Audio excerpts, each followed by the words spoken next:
Now let's welcome anchor Glenn Weinzimmer. He has been a South Florida advocate for over 30 years, raising awareness and more than $16 million for the HIV/AIDS community for the last 20 plus years. He is also a travel director and corporate events planner. Glenn, the Sunserve's SilverServe Luncheon for queer seniors is on April the 11th. Tell me what's happening. First, I want to know if I was profiled because I fill into that demographic and I'm wondering if I'm being pressured to go. Sunserve SilverServe Luncheon, a monthly gathering for queer seniors and allies, returns on Friday, April 11th from 11 a.m. to 1 p.m. at Island City Park Reserve in Wilton Manors. The event is free of cost and provides a welcoming space for LGBTQ community members to connect over a delicious meal. Attendees are encouraged to RSVP online to ensure accurate catering preparations for any of those people with special dietary concerns. Free self-parking is available behind City Hall. For more details and to RSVP, visit sunserve.org. I actually I'm pretty familiar with Sunserve because I'm pretty good friends with Tony and stuff, and they do so much for our community, whether it's for youth, it's for trans. They've always had a strong presence for that and out there. And then they've taken a big active participation in helping seniors get out and get about. They've got a whole bunch of other programs besides this luncheon that they do. I actually wrote it down, so forgive me for looking down. But they do military and veterans groups. They have meaningful connection groups. They have mindful coping for stress, our time, which is arts and crafts, and therapy work happening at the same time. They have a weekly support group. So there's a lot happening there, and regardless of what age group you fall into, I know they're doing a lot with youth housing right now, and they're actually working with Sunshine Cathedral on that.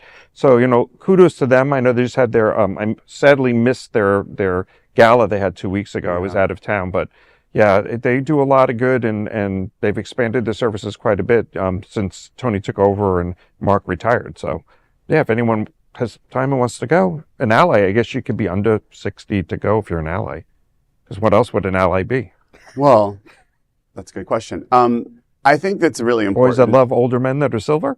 Because that's the case, sign me up.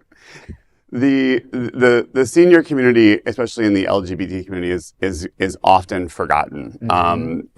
It was brought up, and I actually saw the space even this weekend at Miami Beach Pride. They had a seniors lounge that Cindy Brown hosted with the also in Yiddish should be Altakakas. Yes, the Altakakas. But lounge. You think about it's 87 degrees out in Miami Beach, and you're going to see a Pride parade, and that's not the most welcoming space for someone of a certain age. Well, they're cold usually. Even though it's 80 to 100 degrees outside, seniors usually want a little sweater around their shoulders. Yeah, well, and there's no space for water, or just they got to have a seat.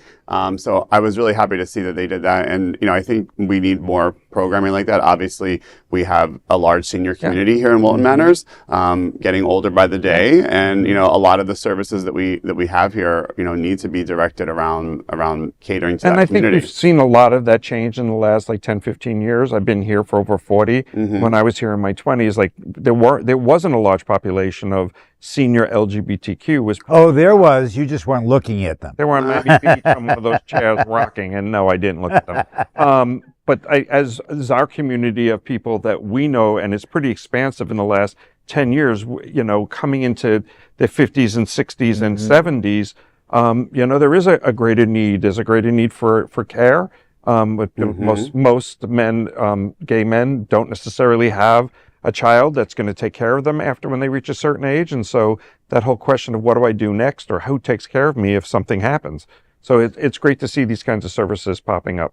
Oh, I agree. It's certainly a tough time. Seniors can go through some very difficult times without having a support system around that. No, I have to say my life is great. I can't complain. But I know the life, and it can be very difficult if you don't have family. Right. I'm one of those people that I'm lucky. I have 2 kids. I have 3 grandkids and a young boyfriend. So I'm in a good place. But that's rare, and that's new. Some of it, the new boyfriend is new. But I'm going to say something nice to Tony real quick. Tony, I love you. He's amazing. That's your boyfriend? Tony Lee? No, Tony's not my boyfriend. He wishes. But no, I love Tony so much, and he does such great work for our community. Sunserve is an amazing organization, and I love that we're building events like this that take care of people that, let's face it, when you're retired, there's not a lot to do all the time. And things like this are critical to take up the time and bring people together. Thanks to So the I people applaud who you help for what fund you're it. doing. Yeah, I think it's great that they take up that they find people to take up the funding Yeah. to be able to provide these luncheons for free for some of our older communities. And Cindy's work. Oh, Cindy's work is great as well. Yeah, absolutely. Absolutely. Well, that is a big story for today. There is no other queer nonprofit media platform like this in the entire world. Support our LGBTQ stories by subscribing and sharing. And Queer News Tonight